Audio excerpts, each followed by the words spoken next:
welcome back to the current events panel. Joining me again are Brock Stevenson and Mike Patton. Thank you both for coming on. Let's shift gears to one that I think is a parental rights issue, like a parenting issue. Roblox. Roblox is being sued by many people. There's been, I think, a class action lawsuit against them for creating, an unsafe environment or allowing predation to thrive on their platform. Who wants to start us off on this? Mike, do you want to start? Go ahead. Yep. Roblox is a video game platform that has a number of games offered, really targeting a younger demographic. A lot of the games are educational games, and the demographic tends to be a little bit younger there. And there's two inherent problems, not just with this platform, but with any video game platform. And that is video games are fun for kids and do have an aspect of anything that's that fun can be addictive. That's problem number one. Problem number two is playing online games.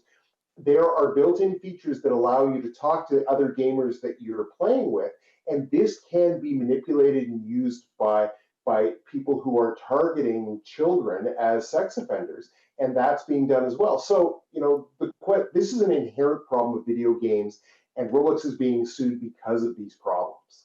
So I have 5 kids, and I remember this became a topic in our household, I don't know, like 7 years ago. And someone said, "Oh, like, can we play this game?" I said, "Well, what is it? Show me," right? Because, I'm a pretty involved parent. And they're like, "Oh, and then they can create rooms." I go, "Who creates rooms?" "Oh, other people." I said, "Sorry, other people can create these digital rooms."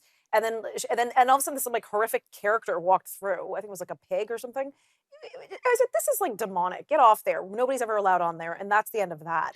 Um, but I get it. Maybe I don't know if this is a defense or a devil's advocate, but parents are busy. I get it. They're not always monitoring what their kids are doing. Is that really Roblox's issue? Is that, they're saying they put safety measures in, but is that really a Roblox issue or is it a parenting issue, Brock?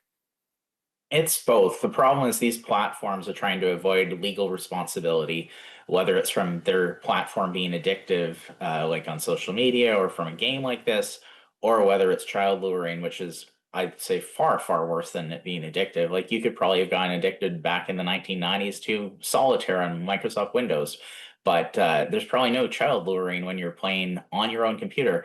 I think this is the big issue: is the platforms are trying to avoid responsibility at all costs.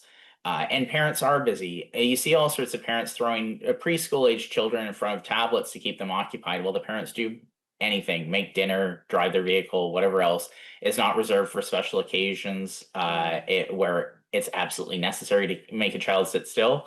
And as a result, you see kids younger and younger having cell phones in elementary schools. And Canada doesn't really have a system like in the US, where you've got cell phone options like Gab or Bark, where there's phones that don't allow you on social media, that have Right. more restrictions, that have stronger parental monitoring. Parents should be aware how dangerous and addictive all this is, and they should keep their kids off of these things for as long as possible. Uh, Elementary school age kids shouldn't be allowed to play Roblox in their bedroom with the door shut and parents knowing not a thing about what's going on. And that's where we're seeing all these problems emerge, and why Roblox is being sued by everybody by the looks of it, for an assortment of reasons. Right. Well, I mean, again, fundamentally or essentially, who's responsible for this child? It's the parent. Look, I get it. I have 5 kids, all under the age of 18. It's busy. I get that. And it's like you versus these digital devices. And yes, do delay. They don't need a smartphone. They need a dumb phone. If it's emergency, I know I've heard this over and over again, and it wasn't an issue till one of my children got a job. Well, what time should I pick you up? Well, we're not allowed to use the phone at work because that's for the debit machine. I said, what? There's no phone, no phone. So you needed a phone to have the job. And I thought, oh my gosh, here we are crossing this threshold. But it's an issue. Children can't call from the school office if they have to call home. They're expected to have a cell phone at school, if they are stay late for band class or some sport. So it's kind of this breeding of digital devices. But getting back, but you can still have a cell phone and a dumb phone and be fine with it. But Roblox, you can still access on your computer. I still think that the buck has to stop with the parents. This is their sphere of sovereignty. They're responsible. And when there are predators who are very clever, who from whatever basement they work out of, who want to go lure kids, we have to protect the kids. Maybe it means cutting the internet. That sounds so Luddite, but maybe it is. I don't know, Mike. Am I being bombastic with this?